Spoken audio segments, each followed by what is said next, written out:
Hola, buenas tardes. Good evening. Welcome to En Casa con la Plaza. My name is Abelardo de la Peña Jr. I'm the Marketing and Communications Director at La Plaza de Cultura y Artes. En Casa con la Plaza is our virtual programming. We've been online since April of 2020, going on our 170th episode. And here we are. These are presentations, demonstrations, conversations, and performances from our home to yours during these pandemic times and also beyond. We've already opened up La Plaza de Cultura y Artes. We're open 6 days a week, closed only on Tuesdays. So come on by. Weekdays from 12 to 5, weekends from 10 to 5 in the afternoon. We're also our La Tienda Museum gift store is open as well. We'd like to thank our sponsors, CVS Health, Aetna, Union Pacific Foundation, Kaiser Permanente, the California Humanities, the National Endowment for the Humanities, and also the Institute of Museum and Library Services. Again, La Plaza has been open. All of our exhibits are up. However, we're preparing our second floor gallery with a brand new exhibit. We'll announce what's going on a little bit later in the week. Also, La Plaza Cocina, our combination museum, teaching kitchen, and tiendita is now open right across the street from La Plaza on Spring Street, Monday through Friday, 12 to 5 p.m. Currently exhibiting maize, past, present, and future. With that, if you're on Facebook, please, we have our comment section. Guadalupe Diaz Isa, for instance, has joined us and told us buenas tardes. So yeah, let us know that you're here. Do shout outs, ask questions. Same if you're on Zoom. We have the chat feature. You could make comments, ask questions, also use the Q&A feature. We'll take your questions after the conversation. So with that, let me introduce to you our tonight's guest host, Dr. Jose Luis Ruiz with the Mexican American Cultural Education Foundation. Welcome, Dr. Ruiz. Hello, what a pleasure and what an honor to have tonight our very special guest. We're honoring one of the most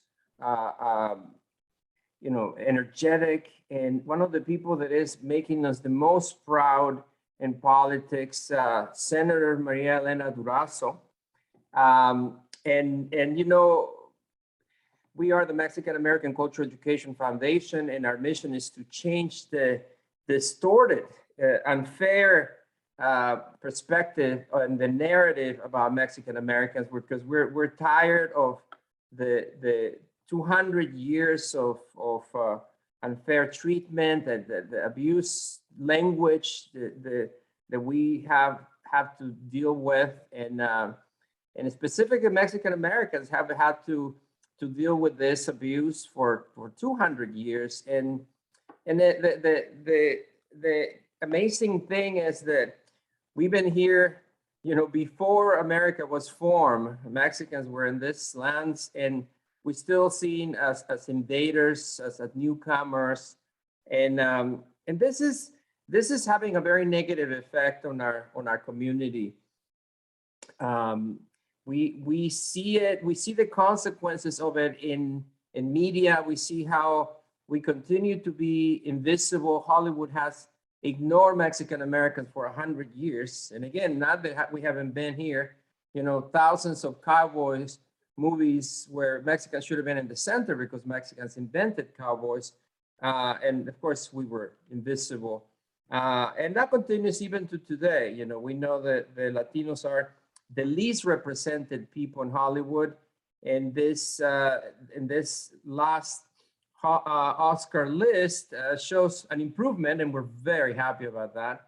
14 Latinos, but sadly only 4 Mexican Americans. And although we're 70% of the Latinos in the U.S., which means that we continue to be the least represented of the least represented. And when represented, we are represented in the most awful, unfair, false ways. And that's what, that's why the Mexican American Cultural Education Foundation is really working hard to change that, because we can't forget that we really, who we really are is 40 million Americans who are hardworking. You know, there's research showing that we are the hardest working Latinos and that we're the hardest working Americans.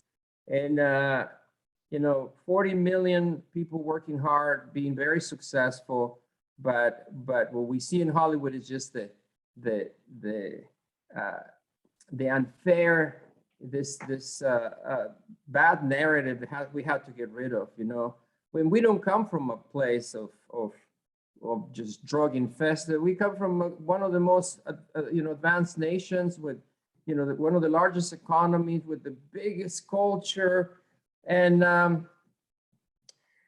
we, the Mexican American Cultural Education Foundation, are working hard to change that in Hollywood and to change that, specifically create a strong Mexican American film industry, and we have scholarships, grants for films, and so many other things. So with that said, I am so excited to introduce one of the people that really is changing the narrative in California and in the entire country.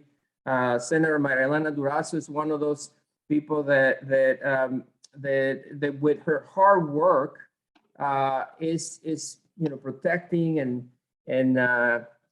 you know, fighting for fair treatment for people in the fields, immigrants, and of course all of us here in California. So Senator Elena Durazo, this today is about learning about your history, your path. We want to see all these young people, they're going to see this video, or they're seeing this video, learn how is this lovely Mexican American who, you know, who is the daughter of immigrants, and who, when you were young, we read on your bio that you actually had to work hard with your hands and you know, go around the fields and you know, pick some fruits. Tell us a little bit. We want to learn about your experience, and could you tell us a little bit how it was growing up as a Mexican American and having to do all of those things? Yes. Well, thank you both very much. And it's great to have this conversation. And I think when I do a more in-depth, you know, conversation with compañeros like yourselves, it helps me to, you know, think through what have I been through in my life. So thank you very much. I think that, you know, first of all, it was my parents who came here. My father came first.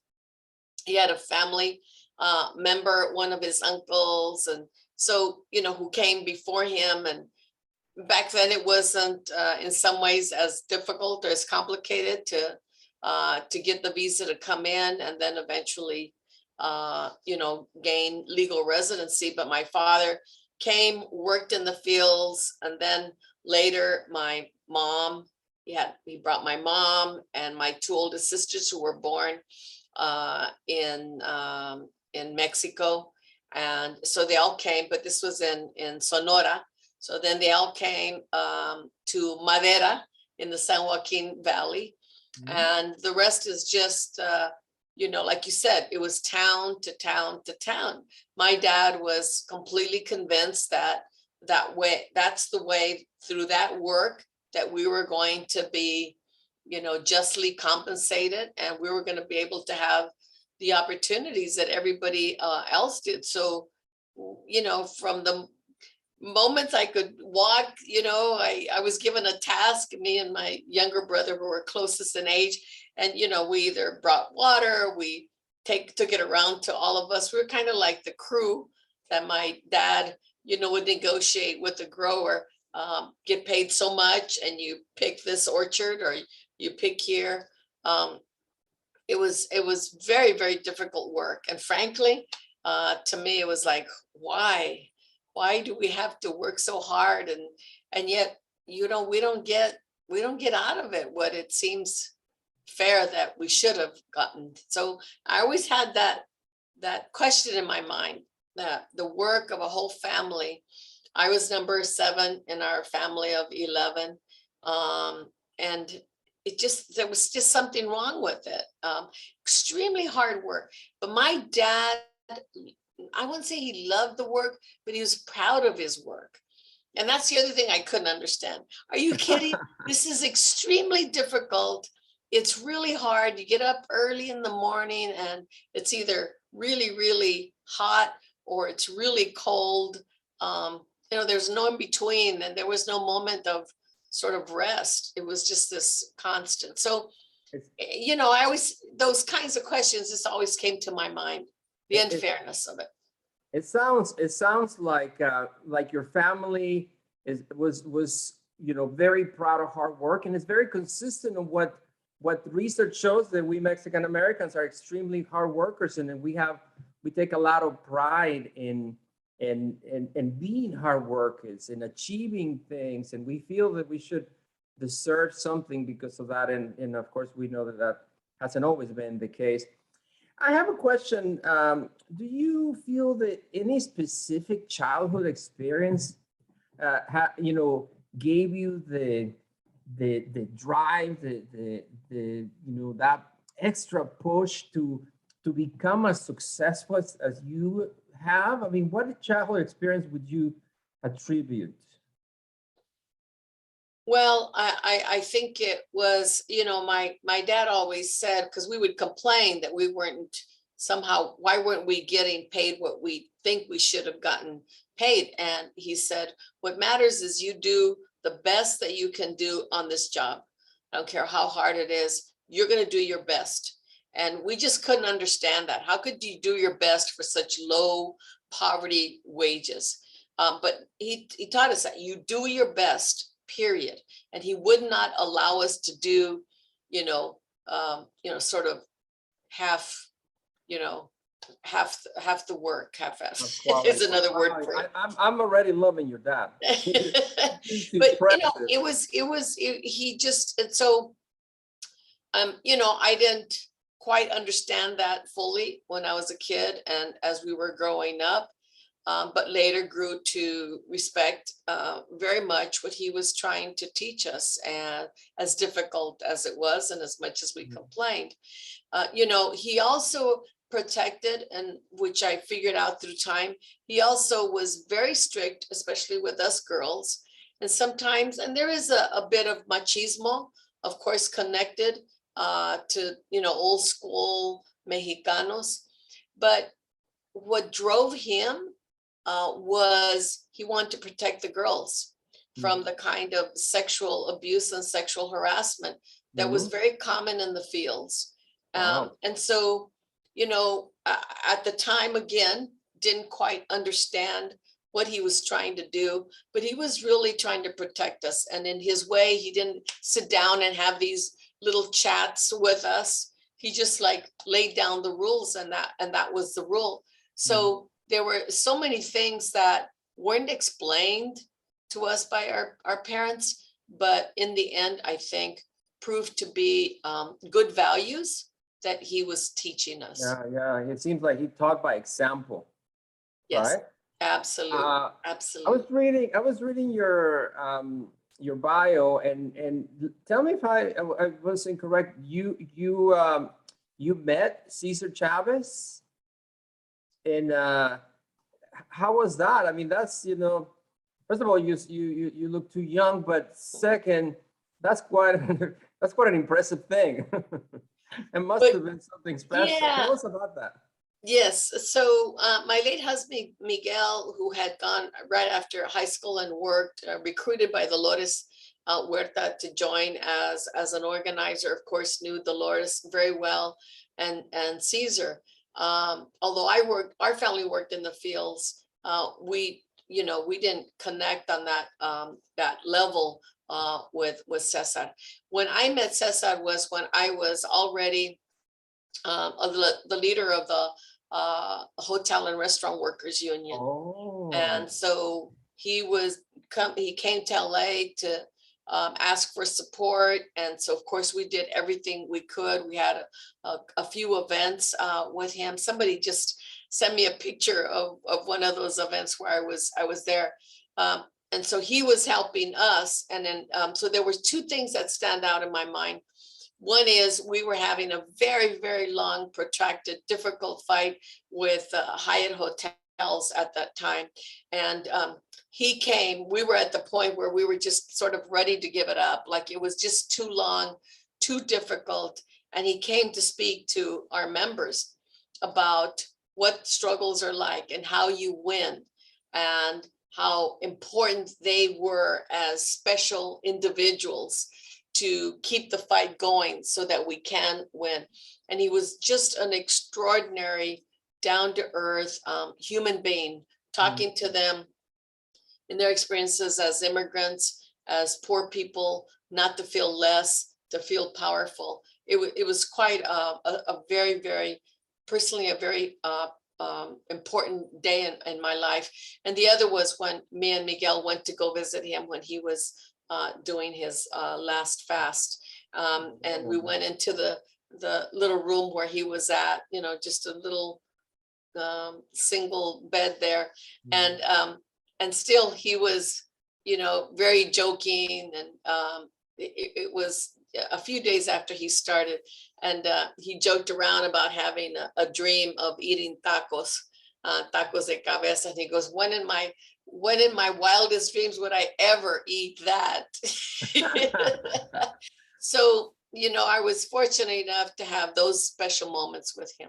An impressive figure for sure. It seems like you know, you're between your father's, you know, desire to be fairly compensated and his pride of work, you know, and you become a fighter for the people, the laborers, the immigrants. Is that what drove you to go through all the schooling that you had to go through, or what? I mean, we know you went to St. Mary College in Moraga. We know that you have a law degree. What drove you to you know, work so hard to get education? Well, I think it was actually a combination of the work ethic that my parents, my father, embedded in us. The other, my mom was the sort of the flip side, which she was extremely hard work. You can imagine raising all these kids, getting up really early in the morning and making the tortillas to make the burritos for lunch and all this. But she was really feisty. And so when my dad went to go try to negotiate with the growers what we were going to get paid for this orchard or for this piece, you know, she was always picándole, you know, de atrás. And Felizardo, pídeles más, como que es todo. So there was a side I think we picked up from her, which is, come on, we deserve more. And my dad was always so sort of trusting that our hard work would be recognized. And mom was like, no, I don't think so. You need to demand more. And I think the combination is you know, the kinds of things that I think we were, you know, that I was exposed to my whole life in my family. I have a great respect for my older sisters and brothers who without them, I wouldn't have had the opportunity to go to college, because they dropped out of high school, not because they were unable to stay, not because they didn't want to study. It's because our family needed them to get a job to help support the rest of us. So imagine the sacrifice that they went through of not finishing high school in order to help dad, you know, get a job somewhere else as we were getting older, and that we couldn't, you know, travel from town to town, and stayed more in the San Joaquin Valley. So all those things are part of what I'm grateful for. Gave me the opportunity to go to college, and you know, I had to put in my effort as well. It just didn't fall from the sky, right? No, nada cae del cielo así. No. But it really was a combination of all these things, and the Chicano movement and the farm worker movement, all of this, the anti-war movement, the Chicano moratorium, all these were happening all at the same time. So it was both, growing up with my family under those circumstances, but it was also all around. The environment was, let's push back. Let's demand, let's open those doors to higher education. At St. Mary's, I was only about the third class ever in their history that they had recruited Chicanos from East LA and from the San Joaquin Valley and from Sacramento. That was just unheard of. They had never done that before. Well, that just didn't happen because of nothing. It happened because there were people out on the streets and making these demands. Exactly. Yeah. And it seems like we continue to need to do so, right? I mean, it's like you fought so hard, and so many people have fought so hard, and we still have a ways to go. I see that you again, looking at your bio, your history, that you have so many different important positions in the labor, segment, trying to help people get better wages, nicer compensations, nicer benefits. Which of those experiences do you cherish most? Oh, what I cherish the most is most of my time in the labor movement has been around hotel workers and particularly housekeepers, Latina women who were raising families, Latina women who would go into the hotels and clean the beds and were, treated terribly. The quota of how many rooms they had to clean was irregardless, never considered, the pain in their elbows, the pain in their back, the pain in their waist, their knees, how much they suffered that year after year after year of doing 20 to 25 rooms a day, was just intolerable. For them to stand up and realize that they had power in their hands if they came together, because it was about health and safety on the job. It was about their bodies that hurt a lot because they were broken, every single day. And their demand for health care, their demands for better wages so that they could one day dream of buying a casita. So being around those women was just extraordinary. It was just, amazing to me. And so, I felt like we were all partners. Like they taught me, and yet I could teach them too. And together they rose to be the backbone so that today, housekeepers are, with a union contract are, almost $25 an hour, plus free family health insurance, plus a pension plan, plus a legal plan. These are conditions that would never have happened in a unionized hotel had it not been for their courage years ago. Wow. Yeah, we're so proud of you. So proud of you that you helped so much in that. And of course, because of all the amazing things you've done, you were the first woman to become Secretary of Treasury of Los Angeles County. That's very, very impressive. That's a recognition of all your hard work. Could you share a little bit about that experience? Sure. Well, I remember when I decided that, yes, I wanted to take this leadership role with the rest of the unions. There were a couple of union leaders, some men, who, pushed hard on me, and they said, well, what makes you think that you could defend a construction worker? What makes you think you could defend a firefighter? Why should someone like you, take on this role? Because there were 300 local unions in this federation. And I, it was a very simple response. And that was that I knew how to fight for workers. I knew how to fight side by side with workers. And I devoted my whole life to it. So frankly, to me, it didn't matter if you were an electrician or a teacher or a firefighter or a dishwasher. you all deserve the same respect for what you need as a human being. And so, at first it was like that kind of a tug, but in the end, they agreed and they elected me, and I was proud, and I learned a lot. I continue to learn a lot. I don't know what it's like to be a construction worker, but I went up 50 stories with this elevator that they build, that's, you're kind of on the outside.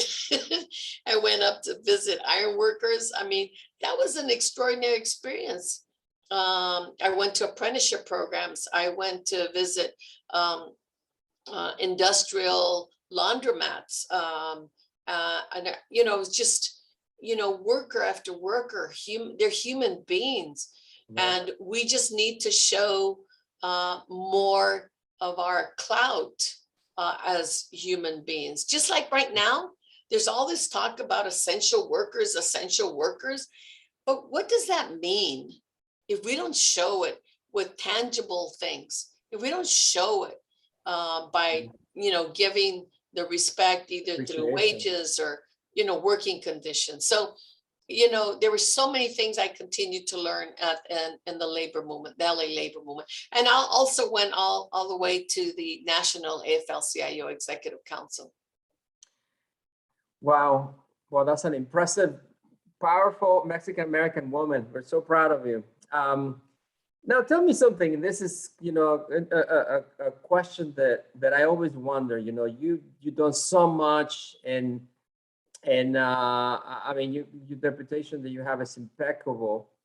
Do you feel that maybe if your last name was Italian or French and not Mexican-American, you would be running for governor or for president, which you deserve to do that? Do you feel that there is that fairness towards Mexican-American Latinos? Oh, there's no doubt that there's unfairness. I wouldn't trade my culture and my history for anything in the world, even if it did bring me closer to a different position. We have an extraordinary history here and throughout the world. And it's just too bad that not enough people see it, not enough people pay attention to it, and they're not respectful of it. So it's our job to make them understand. We have this, as the head of the Latino Legislative Caucus, under the former chair, Assemblymember Lorena Gonzalez, we started what's called the Unseen Latinas initiative. Unseen Latinas. Mm-hmm. Why? Because even when Latinos are recognized, it's Latina women who are still below that. Always fourth or fifth or sixth, always at the bottom. So we just have to push back on it. And I feel better about doing that than sort of riding on the coattails of, an easier life. We've got a lot to do, but I'm just I get excited, I feel proud. I don't feel bad about anything. I don't regret anything. I just get more excited. In the same question following that, you probably heard a little bit of my introduction in regards to to Hollywood and how we Mexican Americans have been. We've been erased. We've been in this country forever, and California has always been filled with Mexicans, and Hollywood, being in California, still treated us like we didn't even exist for decades and decades, and we're still pretty invisible in TV and in movies, and Mexican Americans, as I mentioned, are at the bottom of Latinos, even at the bottom of Latinos. So what do you think we need to do to change that? Well, there are some pioneers, yourself, there are pioneers, Moctezuma. I mean, there are a number of Mexican Americans and Latinos who are pioneering in certain industries, in certain parts of our community, and they begin to tear down those walls. Who were the very first ones who started Chicano studies, right? Must have been 50 years ago. Juan Gomez Quiñones. I mean, there's so many, but they were the ones who pushed and opened those doors for others. So we rely on those innovators, in those pioneers, to care about the rest of the community. Because some in our community find success and they follow it, and that's the end of that. And they don't look back, and they pretend as if it was just them and their talent that got them where they're going. Of course, that's part of it. But the other part of it is that from the bottom, we're pushing. So nobody should ever feel like on their own, by themselves, they got to the level of success. So I think more of us doing that. We also need to make the connection, between the lack of a positive view of our Latino Mexican heritage in the entertainment industry. We got to connect that with, that's an opportunity that our youth are missing out on. So let's see it as a denial of the same economic opportunity as others are getting. Not that so much, we want them to go work in the entertainment industry. That's an economic opportunity they are being denied. And that's how we should see whatever we are held back from doing it. I think it's very deliberate in this system to keep people of color, to keep Mexican Americans, to keep us, in a controlled situation. So we got no choice but to push back. And there are a lot more in the industries, but nowhere near. We just got our first appointment, a nomination to the California Supreme Court, a Latina woman. So bravo. Bravo, but okay, let's continue to open the door. We need a lot more than one, right? A lot more than one. We're 40% of California. Exactly. And wonderful. Well, yeah, that's very, very important. Thank you for that very, very good advice. And yes, we need to get together. I guess you're speaking for experience, right? Getting together is what helps. And that's what we're trying to do with the Mexican American Cultural Education Foundation, create a strong film community to help each other. And right. Thank you. You have those scholarships, you have a mentorship. I mean, that would not have happened without a few of you, creating that. And it's going to get bigger and bigger, and you will have that impact. We will have that impact. Absolutely, for sure.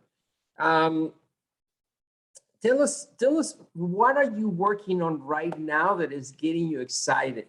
I mean, we could talk all night about all the great accomplishments you've done in the past, but now we're excited about all the things that you're doing. I know, because I've heard you before. I heard you speak in multiple times recently, and it's very empowering and very energetic. And tell us a little bit about those things that you're working on. Well, I'm really proud that we, with advocates, we were able to make some changes this last year that seemed not possible for a long time.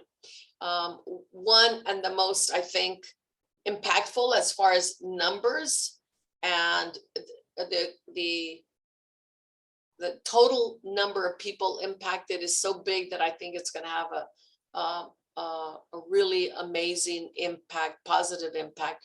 And that is close to or over 1 million undocumented low-income men and women are going to have the right to health care. They are uninsured because they can't afford it. They're low income, they're uninsured. And so they rarely go in advance of getting health care because they can't afford it. So they wait until they're really ill, until, you know, it's become a chronic illness, and then it becomes much, much more difficult for them to control the health in their lives. So to be able to win that for over a million is a huge, it's going to have a cumulative, huge effect on our community. That's what I'm hoping.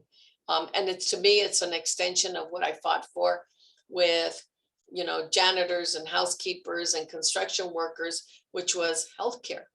And nobody should be denied that human right of healthcare, but it gets lost in all kinds of rhetoric. It gets lost in a lot of racism. And so somehow, you know, dating back to Pete Wilson, our communities, the distinction was made. Oh, you're undocumented. You don't have a right to healthcare. Even though you work every day, you pay taxes, even though you contribute to this economy. So starting with Ricardo Lara when he was here, and passed the baton, and we've taken it now. So undocumented will be covered by healthcare in this state. That's not happened in any other state across the country, and I'm proud of what I'm excited that we're going to be able to take that out to our community as their victory, as what they need and should have always had. Nobody should have had to be out there fighting for it. Should have been a given, but we're going to make that happen. Good job. Wow, that's pretty impressive. You know, you seem to be fighting very much for the immigrants, you know, and I guess it's close to us. I'm an immigrant. I moved here from Mexico, and I experienced, you know, all the ups and downs of our Mexican American experience. You know, I consider myself a Mexican American by choice because I'm an American citizen, although I'm born in Mexico. And I think that helping those people that have been here for 20 years, working hard, as you know, they still don't get an opportunity to legalize the situation, and they have such an unfair situation, you know. Yeah. So well, thank you for doing that and for fighting for immigrants. And I think, you know, it's every generation have our connections to immigrants from Mexico, and from, you know, other Latino countries. Every generation, we're here, they're there. That border is not going anywhere. Those countries are going nowhere. The U.S. this will always be part of Mexico, you know, even with the fronteras. But I think what's important in all of this is that we have that connection. You know, even if I was third or fourth generation, I have a connection still. Something like 75% of undocumented have family that are either born here or legal residents or citizens, naturalized citizens. But we have a continuous connection. Nobody could say, here's the end of immigration and immigrants for Latinos or Mexicans. We're always going to have that. So even though we may be here fourth generation, we may not directly benefit from an immigration policy. Our community will, and it's part of what's used against our community. It's part of how you criminalize our community, because whether you put into a detention center, which is like a prison, or you put in jail, our Mexican Latinos are in the huge numbers are being criminalized and put into the mass incarceration. It affects us all. So, you know, there's no separation of these issues, and we've got to fight on all fronts. Yes, you're right. And it's so interesting what you're saying that there's a continuum in that we as Mexican Americans have been here for hundreds of years, right? And in my case, although I'm an immigrant, you know, but my great grandfather was born in Texas, and I totally forgot about that. So before the before the beginning of last century, I already had family here in the U.S. And so, I mean, of course, we're neighbors, Mexico and the U.S. We're always interacting. That's right. Never gonna end. Such an And the industries are also, you think about Arizona and Mexico and the mining, right? Yeah. And the miners, my grandfather worked in the copper mines, worked in Cananea at the mines there. I mean, the industries also bring us together and connect us. I have friends who always talk about los mineros and the connection there, and then end up in, Wilmington, or they end up in East LA or La Puente. But there is a historic connection that nobody can erase, and it's always going to be there. Yeah, we can't forget that. Your story is amazing. We're so exciting. I have a funny question to ask. So if you could look back, I mean, there's going to be a lot of young viewers, and if you could, go back in time and see young 10-year-old Maria Elena, picking the fields and, fighting for the future, what advice would you give her to be able to be as successful as you are today? What advice would you give young Latinas, Mexican American women, and women in general, because you're an example for all women, by the way. You fighting in the labor world, which was an all men thing, and you were there in the middle of it. What advice would you give this young ladies? I would say, education. And because education opens up your eyes, education opens up the world of opportunities, opens up the world of, imagining what you could be. Education reminds you that you're capable of learning whatever, it is you decide you want to learn. And if, I have a 13-year-old and an 11-year-old granddaughters. And what I want for them is not to tell them what to be. What I, try to tell them is just try this, try that, study so that you could have whatever option in front of you that you want. If you want to be a soccer player, or if you want to be an actor, if you study, you could have those options and anything else. But if you don't study, if you don't have a sense of learning, then you're going to be stuck, and you're not going to be able to get out of that.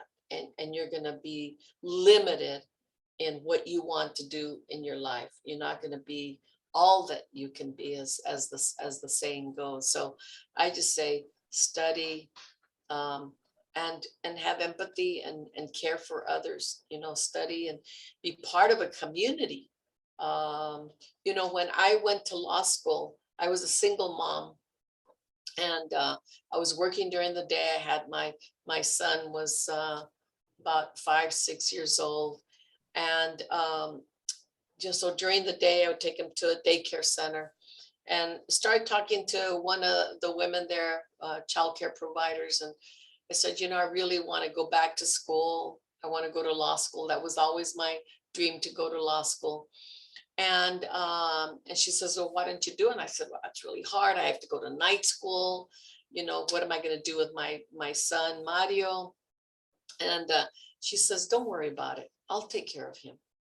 And do you know that for 4 years that I went to night school, law school, she would take care of him and never, ever allowed me to pay her. Wow. That's the kind of community,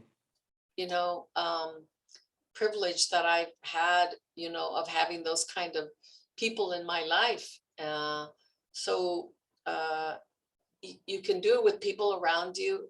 So not only should you succeed personally, but you should care about helping others to succeed as well. Yeah. Well, you've been an example of that. You know, you've been a successful person that has spent your life helping others succeed and have better opportunities. And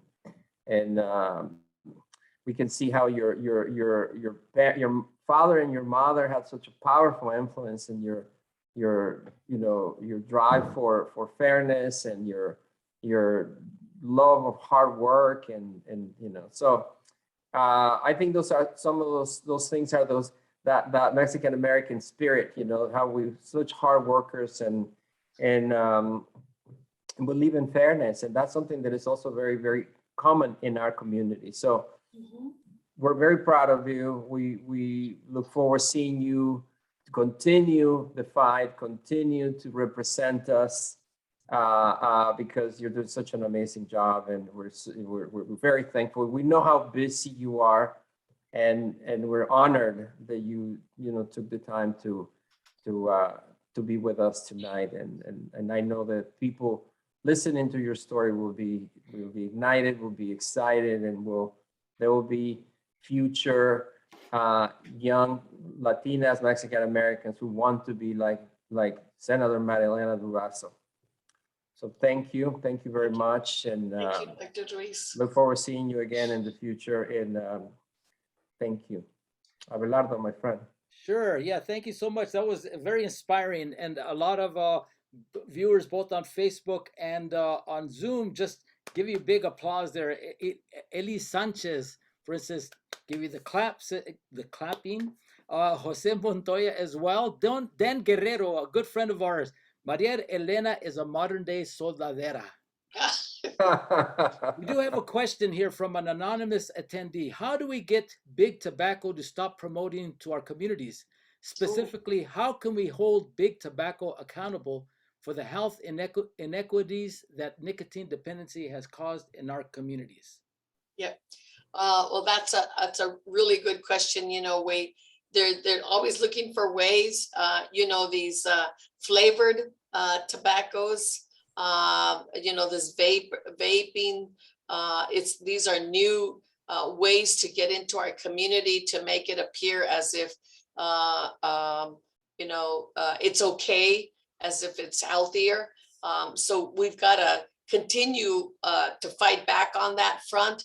But we need everybody to, get the word out, how unhealthy, how dangerous these different forms of the drug, because it's really, right, it's an addiction, right? That was the whole point of having tobacco, is to addict a community. So there's, again, we've got to create a greater awareness as to how these new flavored tobaccos are meant to addict our young people, and so as they get older, they'll continue with it. So we've got legislation. We're going to keep on fighting on that front. All right, very worthy cause there. Guadalupe Diaz Isa, she has a comment. So proud of Maria Elena Durazo. Met her when she was with Unite. I worked with the firm that represented Unite at the time, joined on demonstrations, marches in support of Los Trabajadores. It was such a privilege to know a hardworking Latina woman who does for and represents hard labor workers. So that was, and then Maria C. Carrillo, she quite a few comments here on the Facebook page, but she specifically talked about the dreamers. Our dreamers are some of our essential workers that have been on the front line working harder than ever, risking their lives. Use our voices for those who are afraid to speak. Right. And speaking of dreamers, we cannot give up on our demands for a path to citizenship. Several generations now, because remember, it was in 1986, the last time that we had a path to citizenship. So it's been 30, right? Over 35 years. We have got to continue to make that a demand of our elected officials at the federal level. We can't give up on that. Too many people who are still subject to getting deported, and we just can't let that kind of division and assault in our communities continue to linger. So keep at it. A few months ago, I was privileged to get arrested with Cherla, Angelica Salas, and several others say that no matter who gets elected, we're going to keep on fighting and demanding a path to citizenship. All right, thank you. So thank Bravo. you. We have a couple more questions here. Jerry Velasco, well, he's saying thank you for what you do and have done, Maria Elena. She's one of the best, always speaking up for our people, has dedicated her life for the betterment of our community. Thank you. Hey, Jerry. All right, so with that, that's all the questions we have. We have a few comments, but thank you, Dr. Ruiz, Senator Durazo. Any final thoughts? Thank you so much. And I look forward to going back to La Plaza and being out there and dancing on those in those summer nights. All right. Well, the summer salsa is coming up. We're preparing our program as we speak, and in a couple of weeks, we'll have the complete schedule out. So thank you and we look forward to you returning to La Plaza as you as well, Dr. Ruiz. A pleasure. Thank you so much. Thank you. God bless. Dios los cuide. Gracias por todo. Muchas gracias. Good night. Okay, well, thank you all out there who joined us on Zoom and Facebook Live. This has been a really good session. Dr. Ruiz always brings the best guests. Coming up this week, return to the Plaza, our first program of 2020. In there at La Plaza itself, a documentary, Ruben Salazar, Man in the Middle, directed by Philip Rodriguez, who will be there to answer questions, make comments about the making of the movie. And that'll be at 7 o'clock this Thursday. It's free of charge. Come on down, please. And then on Friday, back to En Casa con La Plaza with Dan Guerrero himself, with guest Pepe Serna, a Latino Hollywood film vet. So join us on Friday, the 25th at 7 o'clock here on En Casa con La Plaza on Zoom or Facebook Live. And with that, we would like to thank our sponsors once again, CVS Health, Aetna, Kaiser Permanente. Let's see, ¿quién más? We have a few more. Let's see, we have the Union Pacific Foundation, California Humanities, National Endowment for the Humanities, and the Institute of Museum and Library Sciences. So, muchas gracias, Dr. Ruiz. Muchas gracias, Senator Durazo. And gracias a todos. We'll see you next time. Hasta la próxima. Bye-bye. Bye-bye. Thank you.